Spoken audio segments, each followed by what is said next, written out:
This is a reading of the poem Imram, also known as The Death of St. Brendan, by JRR Tolkien, as found on englewoodreview.org,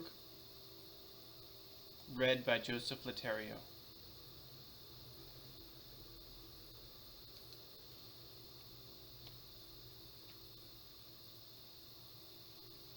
At last out of the deep seas he passed, and mist rolled on the shore. Under clouded moon the waves were loud, as the laden ship him bore.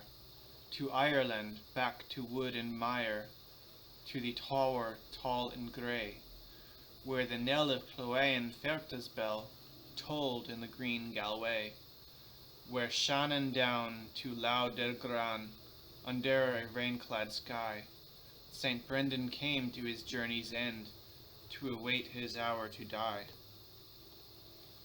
Oh, tell me, Father, for I loved you well, if still you have words for me, of things strange in the remembering, in the long and lonely sea, of islands by deep spells beguiled, where dwell the elven kind, in 7 long years the road to heaven, or the living land did you find?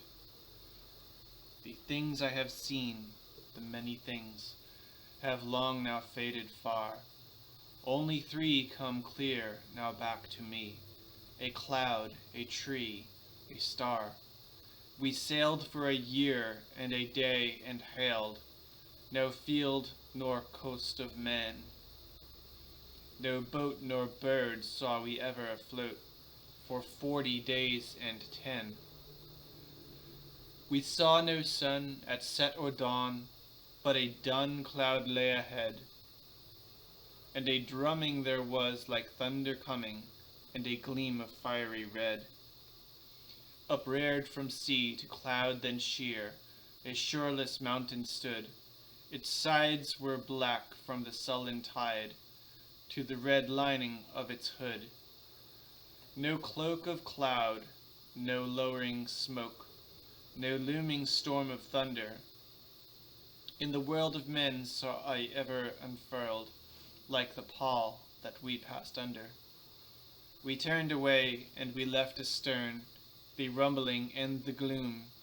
Then the smoking cloud asunder broke, and we saw the Tower of Doom.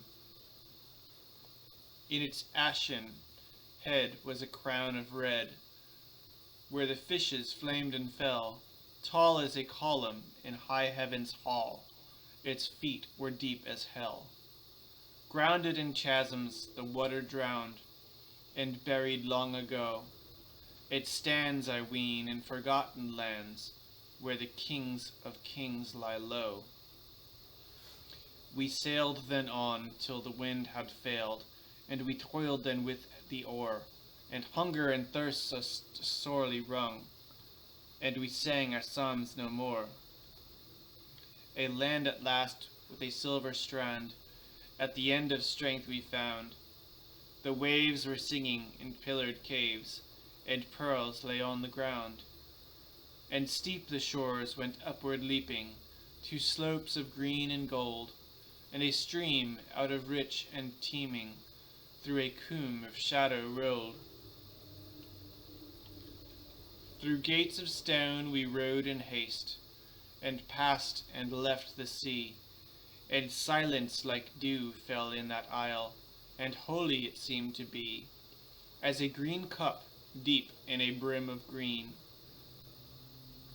that with wine the white sun fills, was the land we found, and we saw there stand, on a lound between the hills, a tree more fair than ever I deemed might climb in paradise. Its foot was like a great tower's root, its height beyond men's eyes, so wide its branches the least could hold, in shade an acre long, and they rose as steep as mountain snows, those boughs so broad and strong. For white as a winter to my sight the leaves of that tree were, they grew more close than swan-wing plumes, all long and soft and fair. We deemed then, maybe, as in a dream, that time had passed away, and our journey ended for no return. We hoped, but there to stay. In the silence of that hollow isle, in the stillness that we sang, softly it seemed, but the sound aloft, like a pealing organ rang. Then trembled the tree from crown to stem, from the limbs, the leaves, and air, as white birds fled in wheeling flight, and left the branches bare.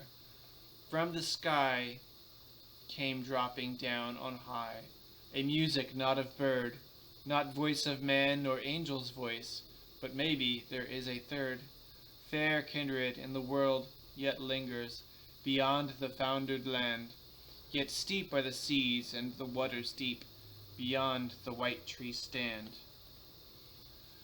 Oh, stay now, Father, there's more to say, but two things you have told. The tree, the cloud, but you spoke of three. The star, in mind you hold? The star, yes, I saw it, high and far, at the parting of the ways, a light on the edge of the outer night, like silver set ablaze, where the round world plunges steeply down, but on the old road goes, as an unseen bridge that on the arches run, to coasts that no man knows. But men say, Father, that ere the end, you went where none have been. I would hear you tell me, Father dear, of the last land you have seen.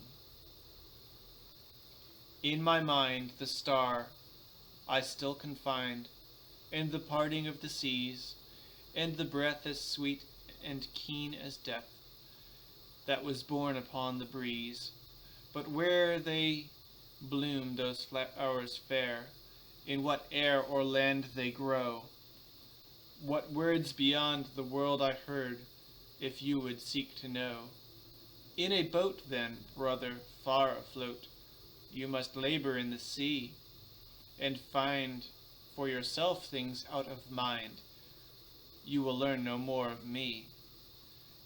In Ireland, over wood and mire, in the tower tall and grey, the knell of Clúine Ferta's bell was tolling in green Galway. St. Brendan had come to his life's end under a rain-clad sky, and journeyed whence no ship returns, and his bones in Ireland lie. This poem is found in the Notion Club Papers, History of Middle-earth, Volume 9, 1992 edition. This was a reading from Joseph Letterio. I hold no rights to this work, only express my love and appreciation for the good professor and the masterpieces that he has left to us. Thank you for listening.